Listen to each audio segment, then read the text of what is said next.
Bienvenue pour cette nouvelle séquence des paroles de la vie éternelle avec Marc et Joseph. Nous sommes aujourd'hui le 25 juin 2023. Et je suis venu te dire que ce 25 juin 2023 est un jour de grâce et de bénédiction. Un jour de bonheur parce que nous allons la vivre avec la promesse de Jésus-Christ qui dit « Je suis avec toi tous les jours jusqu'à la fin du monde ». Si Jésus est là, comme nous avons dit hier, nous avons entendu les gens qui, après la guérison, après avoir constaté la guérison de cet homme qui était sourd, qui était muet, qui s'est mis à entendre et à parler, les gens ont dit, il fait tout à merveille.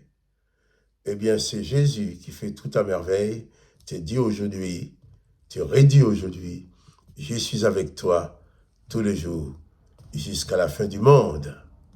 Tous les jours.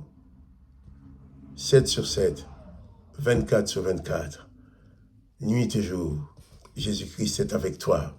Donc alors, pas de panique, bannis la panique, bannis l'angoisse. Et si tu es angoissé maintenant, j'ordonne dans le nom de Jésus-Christ que cette angoisse disparaisse. Que par la puissance de Jésus-Christ, l'angoisse qui est dans ta vie, que ça disparaisse. Si tu es dans la peur, que la peur disparaisse. Parce que maintenant, Jésus-Christ est présent dans ta vie. Maintenant, tu prends conscience que Jésus-Christ est avec toi. Il demeure dans ta vie. Alors, plus de panique, plus d'angoisse, plus de terreur, plus de peur des événements, parce que tu es avec toi, le Seigneur Jésus-Christ, qui fait tout à merveille. C'est ce que disent les gens. Eh bien, ce Jésus ne change pas. Il est encore le même aujourd'hui. Il fait tout à merveille. Pour toi aussi, que son Saint-Nom soit béni. Nous allons continuer à lire l'évangile de Marc. Cette fois-ci, nous sommes au chapitre 8. L'évangile de Marc, chapitre 8, verset 1er. Je lis. En ce jour-là, une foule nombreuse s'étant de nouveau réunie et n'ayant pas de quoi manger, Jésus appela les disciples et leur dit, je suis ému de compassion pour cette foule, car voilà, 3 jours qu'ils sont près de moi, ils n'ont rien à manger. Si je les renvoie chez eux à jeun, les forces leur manqueront en chemin, car quelques-uns d'entre eux sont venus de loin. Ses disciples lui répondirent, mais comment pourrait-on les rassasier de pain ici dans un lieu désert? Jésus leur demanda, combien avez-vous de pain? 7, répondirent-ils. Alors il les fit asseoir. Alors il fit asseoir la foule par terre, prit les 7 pains, et après avoir rendu grâce, il les rompit et les donna à ses disciples pour les distribuer. Car ils les distribuèrent à la foule. Excusez-moi. Il avait encore quelques petits poissons, et Jésus ayant rendu grâce, les fit aussi distribuer. Ils mangèrent et ils furent rassasiés, et l'on emporta 7 corbeilles pleines de morceaux qui restaient.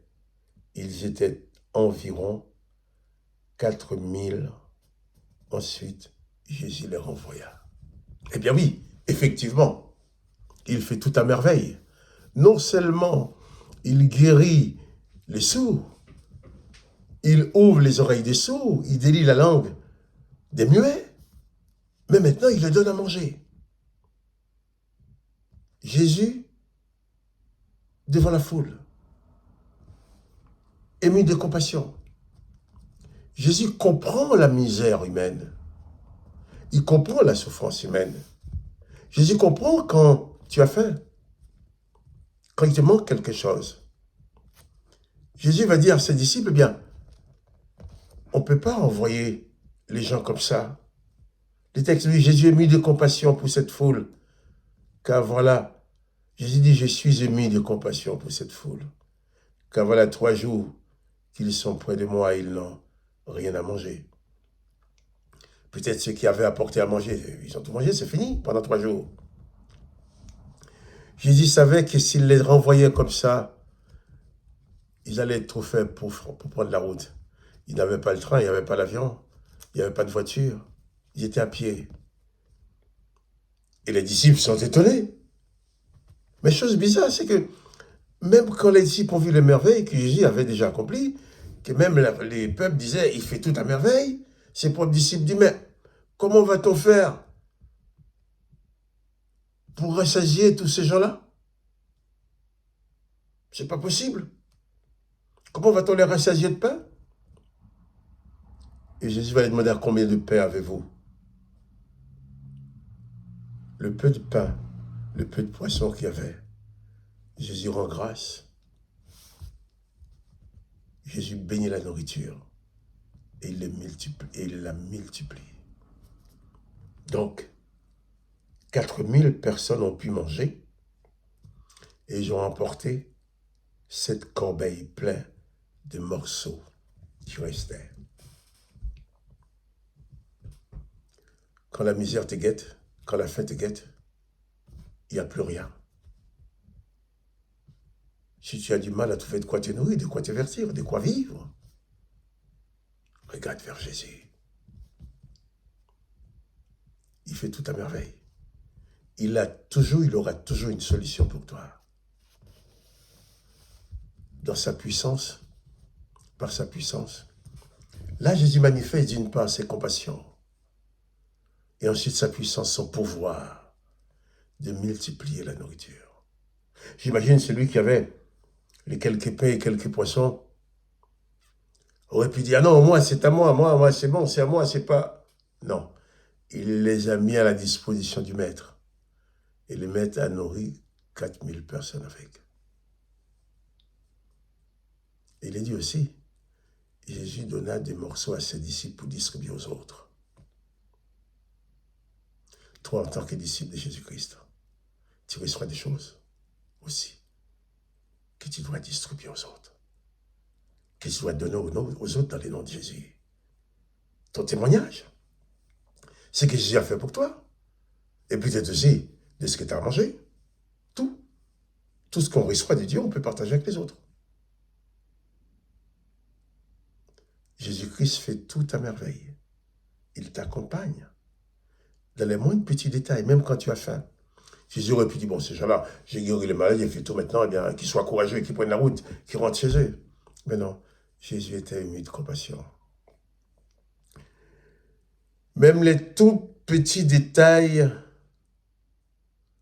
dans ta vie intéressent Jésus.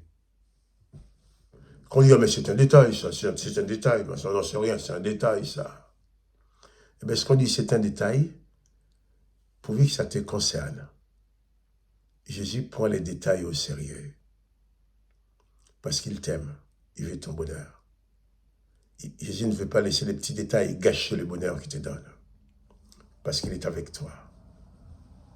Et souviens-toi que dans les moindres détails de ta vie, Jésus-Christ prend part dans ces détails-là. Il est capable d'intervenir pour te sauver, pour te guider. Et tu as ce privilège d'avoir cette promesse de Jésus-Christ qui te dit, je suis avec toi tous les jours, jusqu'à la fin du monde. Moi, c'est le plus grand cadeau de ma vie, de savoir que Jésus est avec moi, tous les jours, jusqu'à la fin du monde. Que le nom de Jésus-Christ soit béni. Que toi aussi, tu sois béni. Mais surtout, souviens-toi, n'oublie pas que Jésus-Christ est avec toi. Alors, pas de panique. Jésus est là. Pas de panique. Jésus-Christ est avec toi. Bannis la panique. Bannis l'angoisse. Jésus-Christ est là. Que le nom de Jésus soit béni car il fait tout à merveille. Jésus fait tout à merveille. Je bénis son nom. Je te bénis toi aussi. Et quant à moi, Marc-Joseph, je te dis, eh bien, à demain pour une autre séquence. Sois béni.